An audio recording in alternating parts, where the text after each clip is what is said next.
Well, we're going to have fun this morning. And the reason we're going to have fun is because of our topic. It's a fun topic. When they asked me what I was going to talk about this morning, I responded one word: Dixon. And I think some of them may have gotten concerned. We're going to talk this morning about the blessings of Dixon. This is such an important topic for a congregation, yet very difficult topic for our actual preacher to give. A very challenging for the preacher to stand up here and say, "You should place me on a pedestal." Very challenging. And so I think as important as this topic is, now is our chance to give it, because Dixon's gone. So that's one of the reasons why I thought we'd take this opportunity, is because Dixon is such a humble man, it would be difficult for him to give this very important lecture per se. I kind of have a unique perspective in that I work in the office a lot, and Don doesn't know it, but I'm there a lot.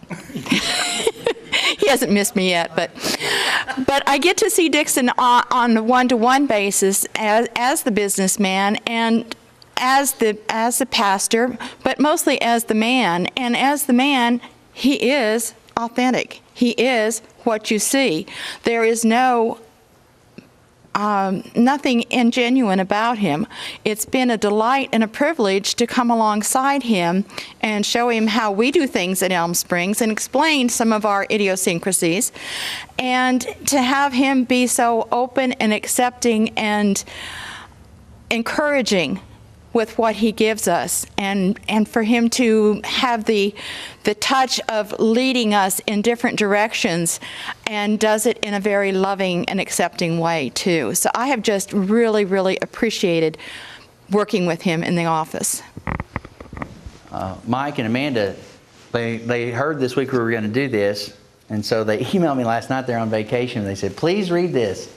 So Mike and I are so very grateful for Dixon. From the very first day he met our kids, he had this rapport with them that completely changed their view of what a relationship with a pastor could be. Dylan immediately took to him after their first encounter was a joke from Pastor D. They have now formed their own special friendship that I know will stick with Dylan forever, regardless of how much they pick on each other. Our daughter Melody has come back strong from a very low point in her young life, and Dixon was by her side and ours every step of the way.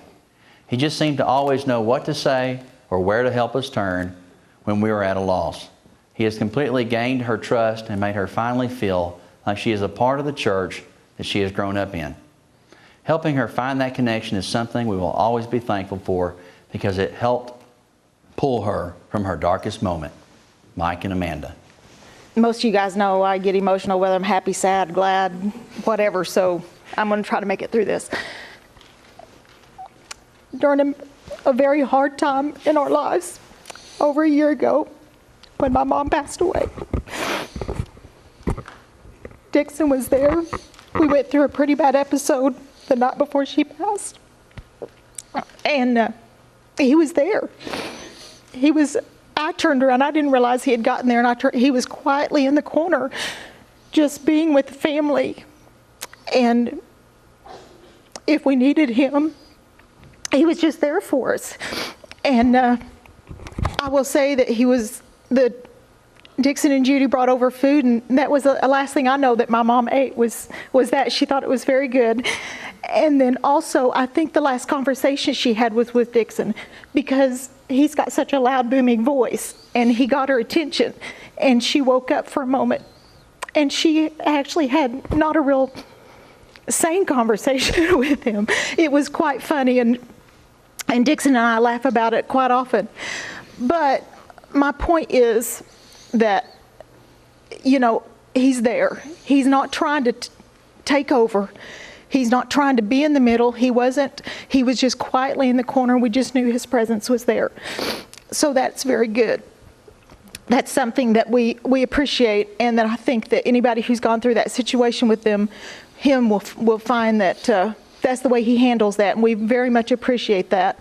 When Satch sent the email out on this, I jotted down 8 or 10 things, but the two that really just point out to me of Dixon is being the finance chair for the last, 4.5 years, I've had to spend a lot of time with Dixon on the finance side and a lot of meetings. And one thing he does, he respects tradition, but he's really trying to build us to the future. That's number one. Number two is he encourages all of us, not only the people in the meetings, but our whole congregation he says what things we cannot do instead of things we can't do. He's so positive. He's got a business sense and encourages us to take some things that we didn't probably several years ago, and that has really helped us in our meetings and in our church. I just want to say I have a coworker who's got advanced cancer. He's not a member of this church. I don't know that he's a member of any church, but I felt for him because that kind of news is devastating. He's 49 years old. And I called Dixon and asked him if he could speak to him. And regardless of who he is, he said, I'd be honored to do that. So it doesn't matter who it is. He's a good care man, and we are blessed.